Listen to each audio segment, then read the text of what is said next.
This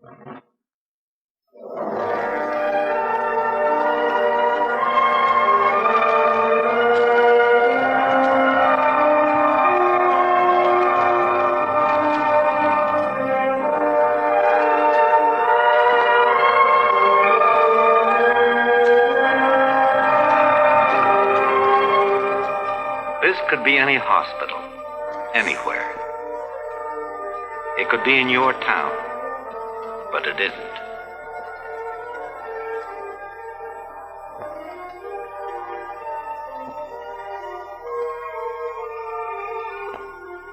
This could be any operating team, anywhere.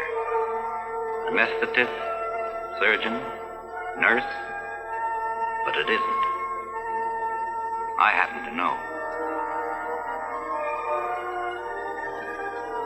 The patient could be anybody, your next-door neighbor, but it isn't. This could be medicine at work as usual, healing and restoring as usual, but it's more than that. This is medicine with a difference, and my story is about that difference.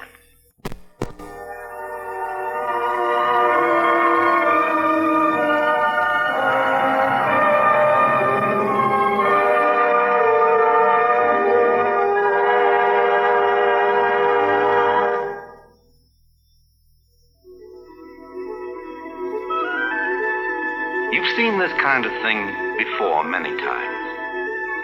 The Taj Mahal, the temples and the towers, along with the snake charmer and his cobras. But this is only the surface in this part of the world. And the surface is what the fast-moving traveler sees.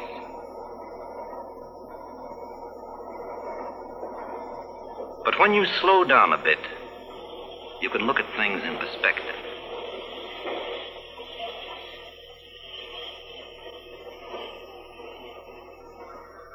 These are lands of great change, swift progress, a massive surge toward the modern, the new, the industrial, the scientific, with whole populations moving up the scale of human welfare.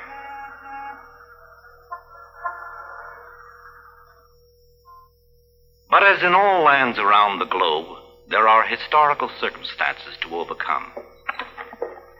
And the problems, even though they are being attacked vigorously on all fronts by governments and peoples, remain huge ones. And this is where my story really begins, among the people of these lands. Problems may be measured in the mass per thousand of population. But needs are felt by people, one by one, as individuals. The need is there and takes no searching. In these lands, need wears an open face. The need is as old as humanity, as basic as the urge to survive. To give another generation its own fair chance for survival, and a little more if possible. I cannot see a child without thinking, perhaps this small life will someday solve a large problem on Earth. But how do you sustain this life, help it grow toward health, when so many conditions work against it? This source of water happens to be perfectly good, but too many children drink from sources that aren't. Sources of cholera as well as water. How many deaths from unknown causes had a beginning in these open drains?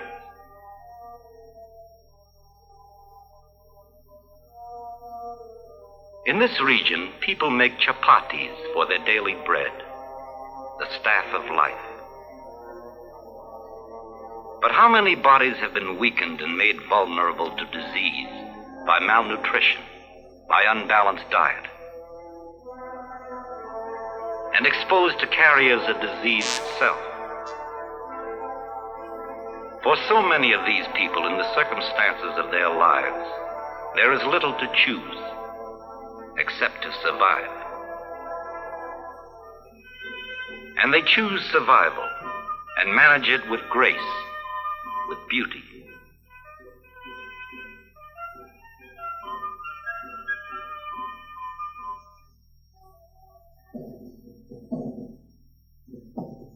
In the middle of poverty, gaiety and hope.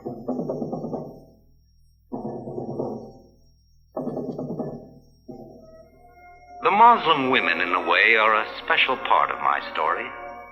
For them, the problem of health has long had a special dimension. Under strict rules of purdah and isolation, they could not be treated by male doctors. And women doctors have always been scarce. For all practical purposes, medical services were closed to Muslim women. And modern medicine was outside the lives of women in general in this part of the world. And when you come down to it, it was outside the lives of most of the people who need it.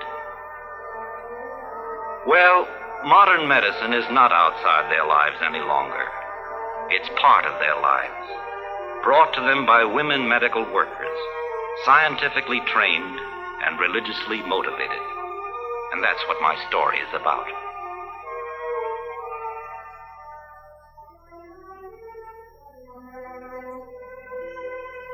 The road to Asia starts just outside Philadelphia. It is a long journey, as long as it takes for a young woman to become a medical mission sister, fully trained for work in the field. She has chosen her vocation, total dedication to God in the service of the sick. The postulant is a learner, and there is much to learn about her religion, about herself, about the life she is going to lead. There are questions, many questions. The answers come and lead to more questions, and the long leap is made from curiosity to understanding. Among other things, the postulant learns about the early years of her community. About Dr. Agnes McLaren, a Scotswoman, who back around the turn of the century first saw the need for women medical missionaries and got people interested in doing something about it. People like Mother Anna Dangle, who never met Dr. McLaren, but through correspondence with her was inspired to move the work forward to reality. In this atmosphere, the young women take in, digest, consider, grow. And in a few months, take the next big step forward.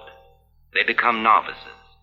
For each, the gray religious habit, the white veil of a novice, her own religious name. Each day in the novitiate, this is the beginning, the middle, the end, the whole of which everything else is part. This sacrifice is the fountainhead of religious life.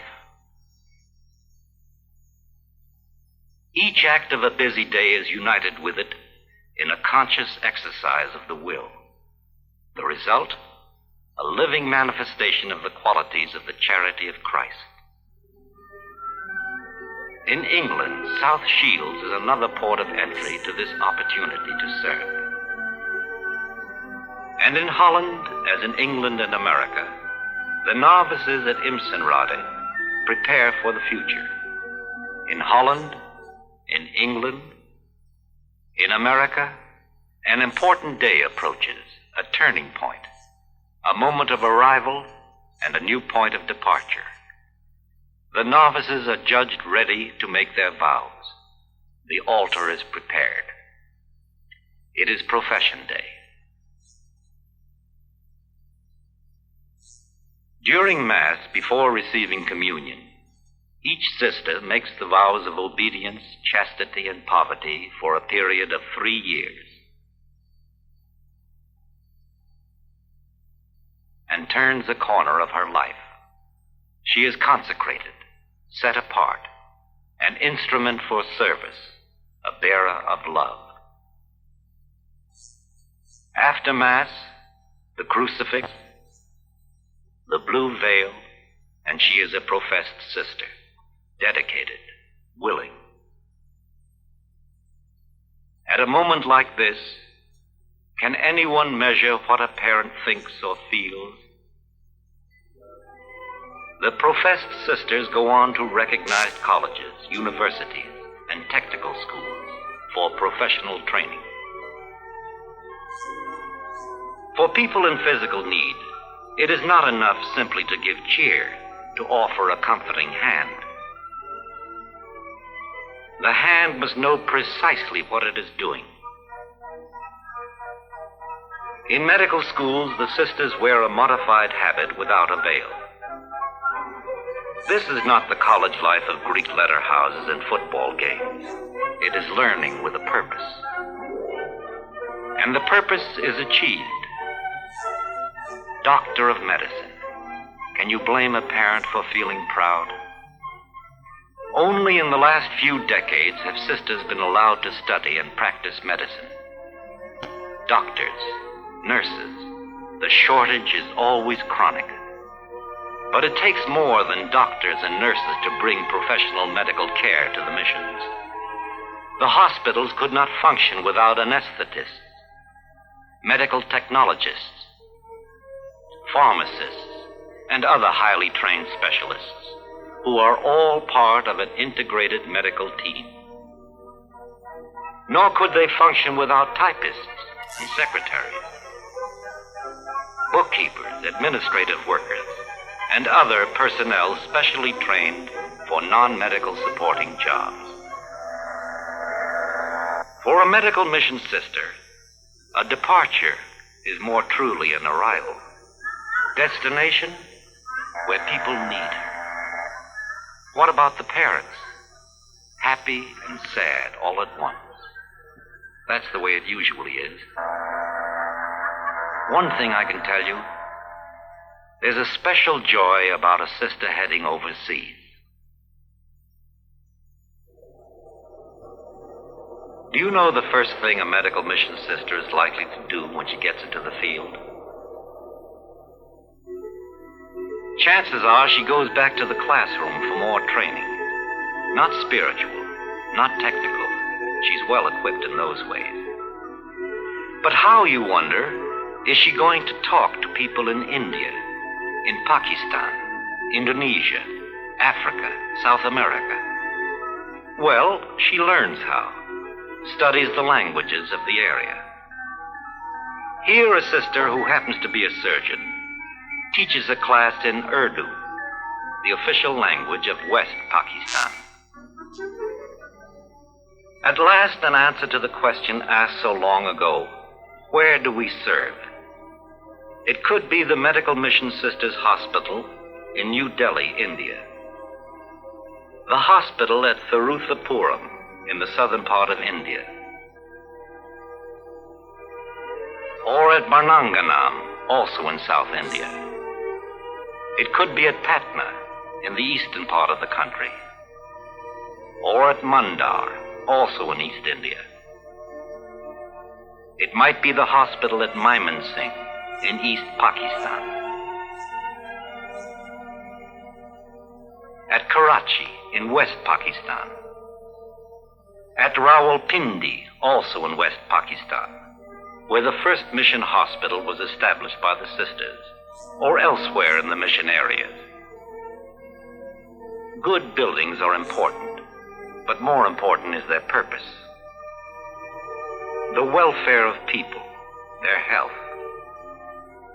Now, for the Purdah women, there is an open door to medical science.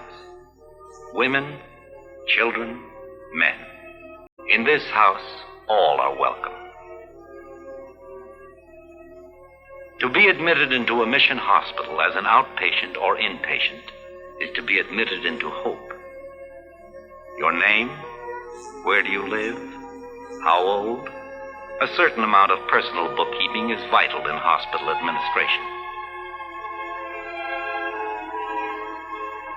But always the subject of the work is the person, the human being, what the individual needs and what can be done about it.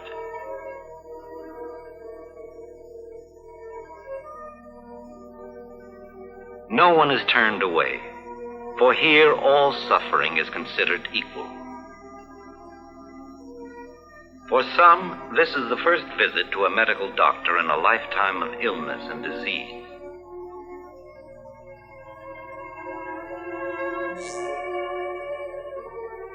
It was not this way in the village back home.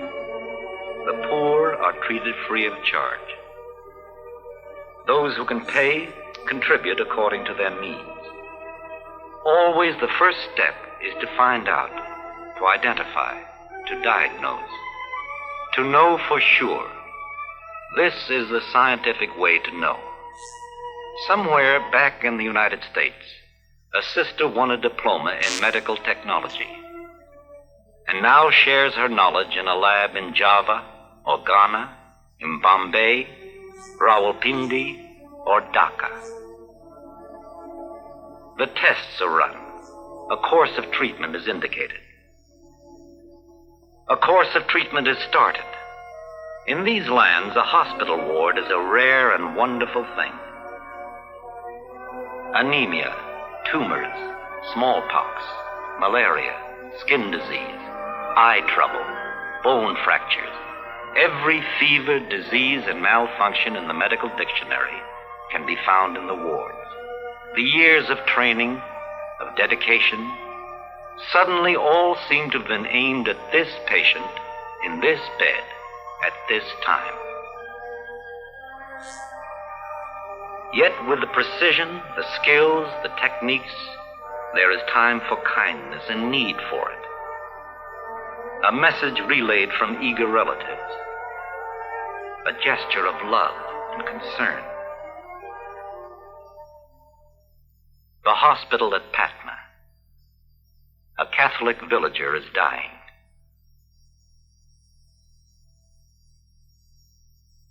Here a life ends. Here another life begins. Children and mothers have always been the special concern of the medical mission sisters. They always will be. It is no small thing to get the mothers of these lands to come to the hospital for prenatal care and for delivery. One thing that wins their confidence is this. In areas where infant mortality runs high, the babies in the mission hospitals grow and prosper.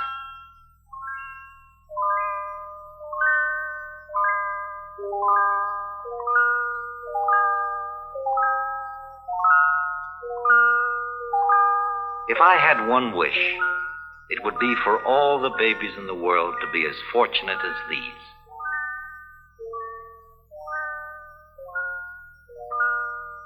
Not so long ago, these mothers suffered through childbirth with little or no care. Babies' food supply is assured. For everybody else, it's a problem. Nutritious, well-prepared food is an essential part of any medical program. But this is like cooking for a family as large as a village, with hundreds of meals served daily to patients, sisters, and other members of the hospital staff. Chapatis are made in this kitchen, as they are in the homes of the people. But here they are part of a balanced diet. Think the dietitian's task is easy? In some hospitals, 3 separate kitchens are set up to meet the variety of religious needs and restrictions concerning food. A last-minute check, a quick sampling, a suggestion for a dash more of this and a sprig more of that. And they're ready to start serving. It's cafeteria style for the staff and room service for the patients.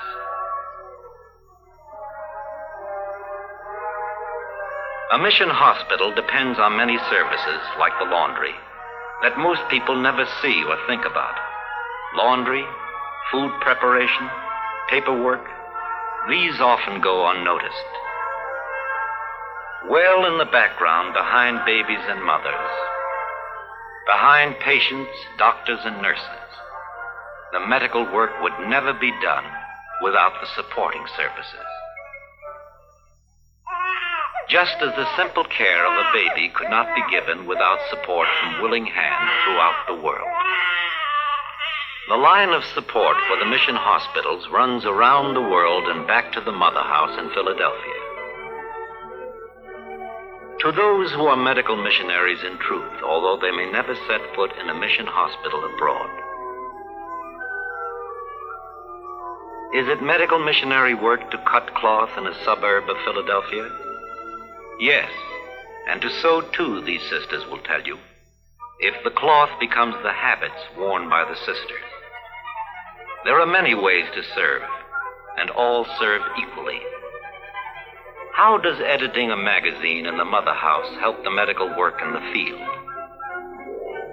By keeping friends and supporters informed of the work that is being done, by interpreting the work and making it come alive. In my own case, I know how much I look forward to getting my copy of the Medical Missionary.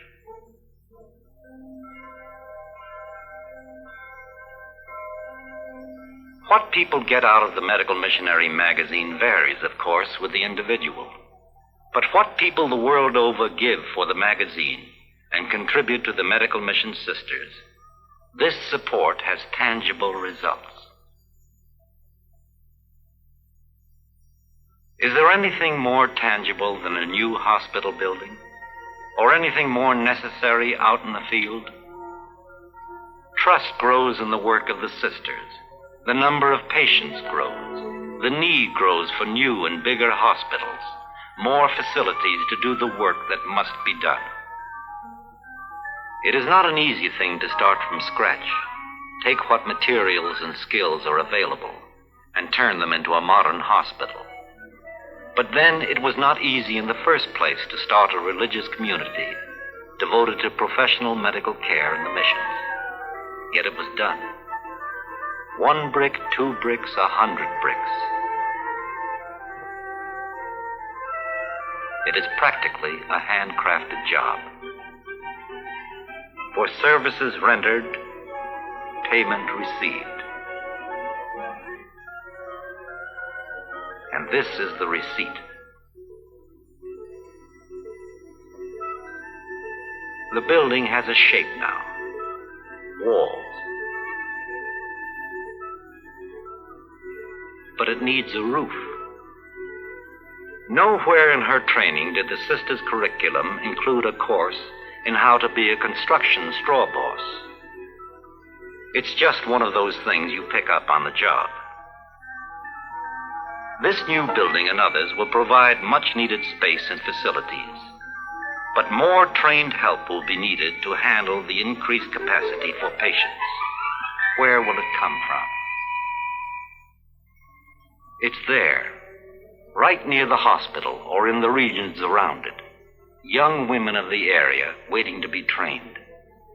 The young women are trained by the sisters, ready and willing to learn to help their own people and themselves. As student nurses, they live at the hospital and receive a stipend while learning. For now, an orange can absorb the trials and errors made by the students.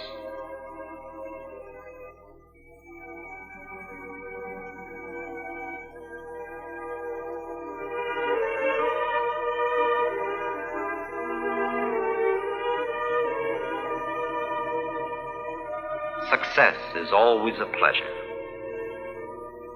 The sisters have trained many young women to be lab technicians and pharmacy compounders. As much as in surgery, precision counts here. Responsibility, skill, technique, all are learned as part of the job. The sisters have trained hundreds of nurses and midwives in the various mission hospitals. Many of these will go on to train still others among their countrywomen.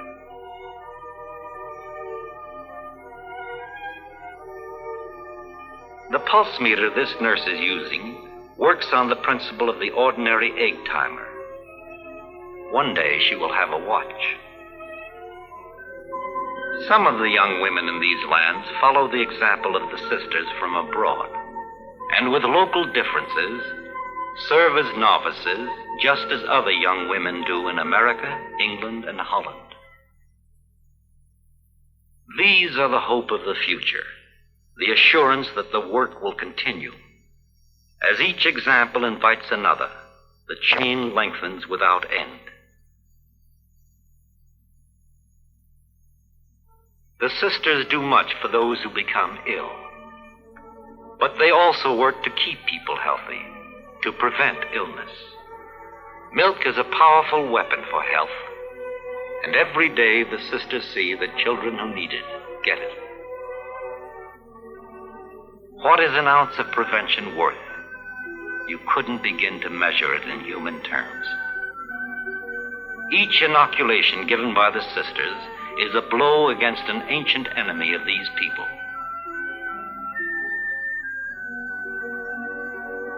The sisters do what they can, where they can, to prevent illness, build up the level of health. But there are problems they cannot solve.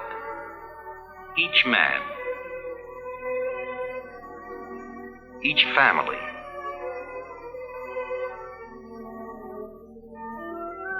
has a unique way.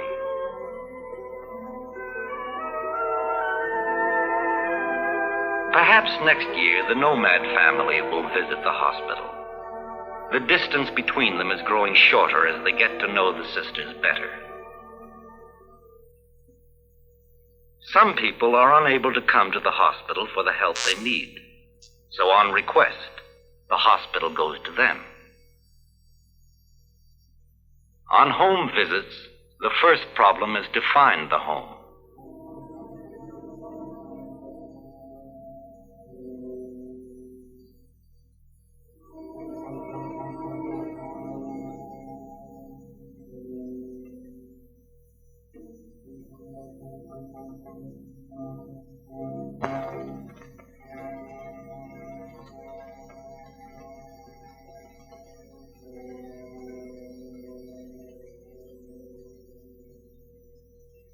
The trouble?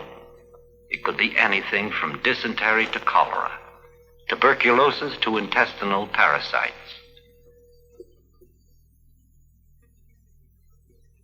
The one thing it doesn't seem to be is minor. She can't be treated here or even examined properly.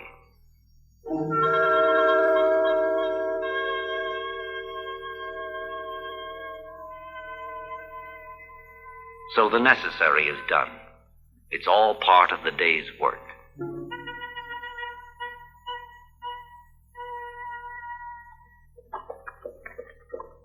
This is an ambulance. It is not important to travel in style, as long as you get where you want to go.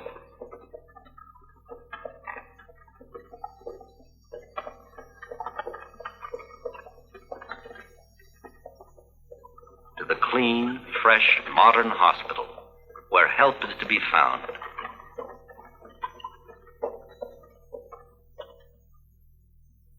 And where my story began. This could be any hospital, but it isn't. This could be any operating team, anywhere, but it isn't. I know. Today, the letter came for which I always wait. News: the operating room bore a heavy load this week.